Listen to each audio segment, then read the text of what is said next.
Estamos aquí con Suni Duarte de Tarrio, madre de Enrique Tarrio, uno de los ex líderes de Proud Boys condenados por los sucesos del 6 de enero en el Capitolio.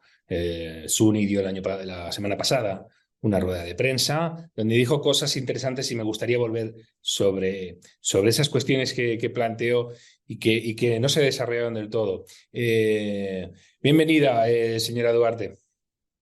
Gracias por tenerme con ustedes hoy. Muy bien. El otro día dijo, por ejemplo, que la condena que se le ha impuesto a su hijo de 22 años de prisión ponían en peligro la libertad de todos los ciudadanos norteamericanos. Me gustaría que explicara un poquito más qué quiso decir con eso. Bueno, porque siempre decimos que tenemos mucha libre expresión aquí en Estados Unidos y en este momento estamos viendo que cada día esa libertad se nos está acortando y acortando. La justicia en este momento está un poco ciega políticamente de su ideología. Entonces es una cosa que está en peligro y especialmente lo vemos con este juicio, con estas condenas, que eso está muy mal en este momento en el país, muy mal. Y tenemos miedo, es decir, hasta ahora hemos estado callados y no hemos dicho nada, pero cada día vemos que la libre expresión está más limitada. Y creo que cuando uno vive en otros países, siempre ven a Estados Unidos como eh, que la libre expresión es una de las cosas más importantes que tenemos acá. Pues ya vemos que está siendo afectado. Señora Duarte, usted dijo que todo el mundo hablaba del proceso en el que ha estado en curso su hijo y decía, todo el mundo habla, pero nadie sabe lo que sucedió el 6 de enero. Y yo le pregunto, señora Duarte, ¿qué sucedió el 6 de enero a su juicio? ¿Qué fue lo que sucedió ahí que usted considera que no comprende una buena parte de la ciudadanía norteamericana? Bueno, vamos a decir que casi todos los ciudadanos americanos vimos lo que pasó ese día. Muchos ya han pasado 2 años y pico, y a muchos nos hemos olvidado o se han olvidado de lo que pasó ese día. Ese día lo que pasó no estuvo bien. Nadie dice que lo que pasó el 6 de enero estuvo correcto ni estuvo bien. Pero lo que sí nos estamos olvidando un poco de lo que pasó ese día, y parte de lo que pasó ese día es muy importante no olvidarlo. No olvidarlo porque muchas personas fueron a protestar, a expresarse por el presidente, por el candidato Donald Trump, y lo que pasó no se justifica. Lo que también no se justifica es la falta de justicia que tenemos en todos estos casos, en especial el de mi hijo Enrique. ¿Fue una irrupción espontánea o alguien dio la orden de penetrar en el Capitolio? Yo creo que obviamente fue algo espontáneo. Yo creo que en eso no hay duda, que fue una cosa espontánea. No creo que nadie que haya ido a ese día, a ese 6 de enero, sin armas y sin nada, pretendía entrar al Capitolio. No creo tampoco que la intención de los que sí entraron fue dañar a nadie ni dañar nada en el Capitolio. Creo que solamente la cerca de afuera y alguna que otra ventana, pero no creo que eso, yo creo que definitivamente fue una cosa bien espontánea. ¿Habló usted, Miles de habló, personas. ¿Habló usted de ese día con su hijo? Yo no hablé ese día en específico con él, yo hablé el día antes porque había tenido un problema el día antes, y hablamos el día después del 6 de enero. Ese día en particular no lo hablamos. Y me gustaría también que hablaron en la víspera de qué iba a suceder el día 6 en el Congreso, y al día siguiente, ¿qué comentaron de lo que sucedió? Me gustaría eso, que se supiera de qué hablaron antes y después de lo que sucedió el 6 de enero. El día antes del 6 de enero, Enrique tenía programado hablar unas tarimas que estaban hechas ahí en Washington, D.C. Él iba a hablar y hablamos de que todo estaba tranquilo, que él iba a hablar, estaba programado para hablar, le deseé suerte y más nada, es decir, no había ninguna planificación de más nada. Al otro día del 6 de enero, que fue el día 7, hablamos y hablamos sobre que lo que había pasado había sido una cosa bastante fea. Inclusive él me dijo, eso fue que había mucha gente y la gente se fueron poniendo, acelerando todo y fue una cosa de espontánea. Y eso lo hablamos el día 7, él y yo. Se ha dicho, bueno, como todo el mundo sabe, como buena parte de la ciudadanía sabe, su hijo colaboró en el pasado con el FBI y se ha hablado también de una posible implicación o intervención del FBI encubierta en esos sucesos. ¿Usted tiene conocimiento de eso? ¿Lo habló con su hijo? ¿Qué tiene que decir, ¿no? Respecto de la gente que dice que hubo participación del FBI e incluso se ha comentado en alguna ocasión que en Proud Boys hubo una extinción precisamente porque no sabían si su hijo podría estar ahí haciendo labores de penetración para el FBI. ¿Qué tiene usted que decir al respecto? Sí, bueno, cualquiera que oye todas esas cosas dice que mi hijo era un gran general. Y realmente nada que ver con eso. En el pasado sí hubo cooperación que no tiene nada que ver con lo que sucedió el 6 de enero. Eso fue otro caso aparte de tráfico humano. Y no hubo nada. La cooperación, él siempre le ha dejado saber a las autoridades en cualquier ciudad que han ido los Proud Boys de que iban a estar, el horario y el día que iban a estar. Es decir, siempre cooperaron y le dejaron saber a la autoridad. Y ese día no fue nada diferente. También se les avisó de que iban a estar, que iban a caminar, que iban a marchar, que iban a cantar. Y eso de que el FBI, nosotros pensamos de que sí, que habían muchos infiltrados del FBI, que fue tal vez parte del problema, no lo sé. Pero sí, pero no tuvo nada que ver lo del FBI con Enrique. ¿Usted descarta por completo entonces que su hijo estuviera ahí cumpliendo alguna misión encomendada por el FBI, ¿no?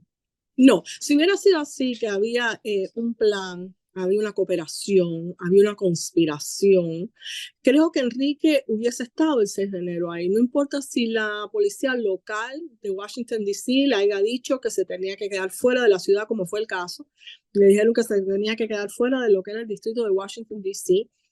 Si hubiese sido así, entonces Enrique no hubiera hecho caso a eso, hubiera hecho su actuación como el general y no fue así. Sencillamente él respetó lo que la autoridad le dijo en ese momento, que no podía ir a Washington, D.C. y así fue. Usted en la rueda de prensa de la semana pasada denunció que su hijo estaba siendo utilizado políticamente. Me gustaría que avanzara también más, ¿no? Le están usando por parte del Partido Demócrata, se siente abandonado su hijo por el entorno o el mundo que ha defendido a Donald Trump. Me gustaría que abundara en eso que dijo de que su hijo estaba siendo objeto de una utilización política, ¿no?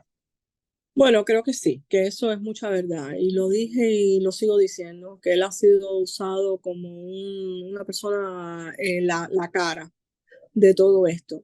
Eh, el factor solamente de que Enrique no estaba ese día y que las pruebas contundentes que se hicieron saber en la corte, dice que no hubieron pruebas al respecto de ningún tipo de conspiración. Inclusive hubieron testigos que dijeron que no había ningún tipo de conspiración entre ellos. Los text messages, los mensajes de texto fueron muy exactos. Nunca se dijo, vamos a planificar esto, a pesar de que los Proud Boys son un grupo muy falta de coordinación, por decirlo así.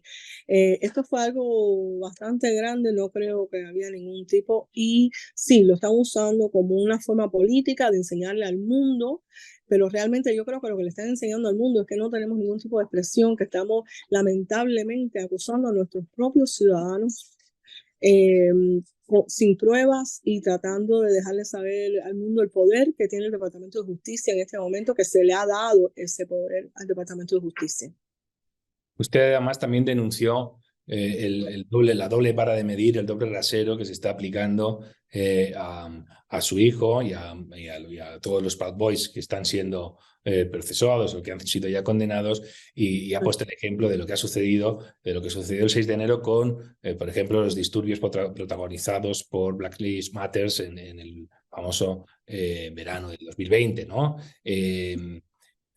¿Qué opinión le merece? ¿Le ha hecho desconfiar del sistema judicial norteamericano? Por supuesto, no hay duda. Pusimos todo nuestro pensar, todo lo que nos han enseñado desde pequeños en este país a funcionar, y pensamos que el sistema judicial iba a funcionar. Obviamente no funcionó para nosotros. Sí hay, como usted dice, hubieron muchos disturbios por Antifa y otras organizaciones. Donde no pasó nada, donde acabaron con ciudades. Creo que eso se vio en el mundo entero, y si no se vio, se debería de haber visto. Y no encontramos que la justicia hizo nada al respecto. Hubieron gente muerta, eso fue horrible, creo que eso se vio. Y ahora que no hubo ese tipo de disturbio de acabar con ciudades ni nada de eso, vemos que tenemos hombres convictos y sentenciados a 18 y 22 años. Cuando tenemos tantos asesinatos en Estados Unidos, problemas con la frontera, violadores y etcétera, etcétera. Es hora de que el mundo sepa que no somos tan perfectos aquí y que cada día estamos peor. Lo tenemos que resolver con otra administración, pero sí, las cosas no están como deben de estar. Vamos por un camino muy mal. ¿Le ha prometido a alguien una resolución positiva, un indulto de su hijo en caso de llegar a la Casa Blanca? Por supuesto, todos los candidatos en este momento están prometiendo eso.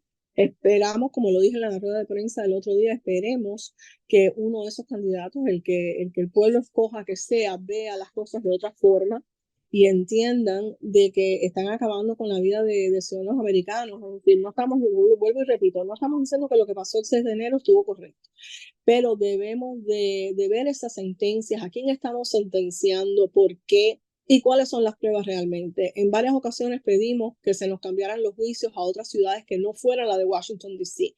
El gobierno decidió y el juez decidió no darnos esa oportunidad, y creo que hubo una razón para eso. No teníamos ninguna oportunidad de ganar el juicio con 12 jurados que eran de esa misma ciudad. ¿Cuáles son los próximos pasos que van a dar?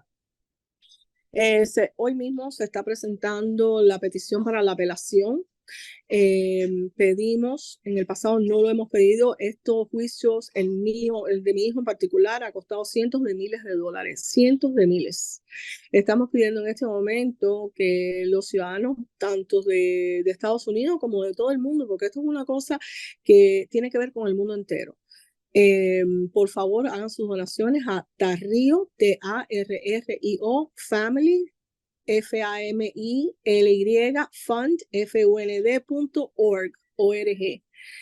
TarrioFamilyFund.org. Pedimos la ayuda porque necesitamos. Esta es una apelación muy importante para todos los ciudadanos del mundo, porque es una persona, un patriota que lo único que hizo fue siempre, nació y creció en este país y ha creído hasta últimamente en la Constitución y en el Congreso y en todos los políticos del país. Necesitamos su ayuda.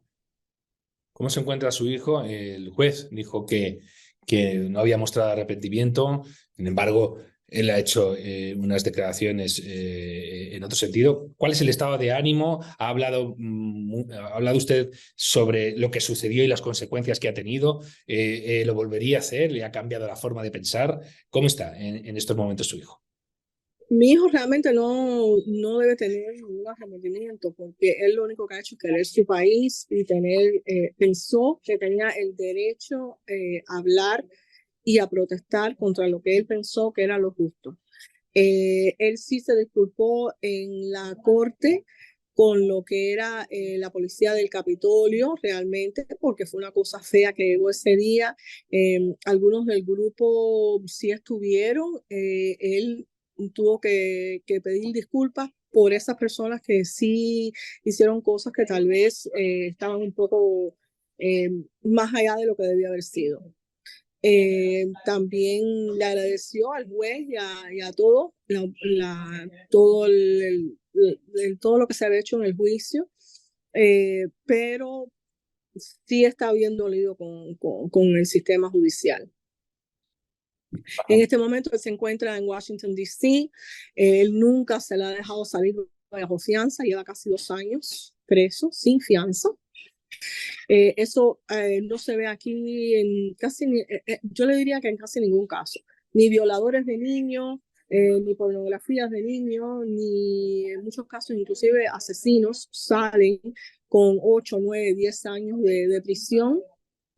Y a mi hijo, sencillamente por unos mensajes de texto que en conclusión no decían nada, está con 22 años convicto. Señora Duarte, muchas gracias por habernos atendido y seguiremos de cerca en qué queda todo este proceso. Muchas gracias. Gracias, le agradecemos mucho de poder estar con ustedes y por favor dejen saber que tenemos este problema, es muy crítico para todo el mundo entero.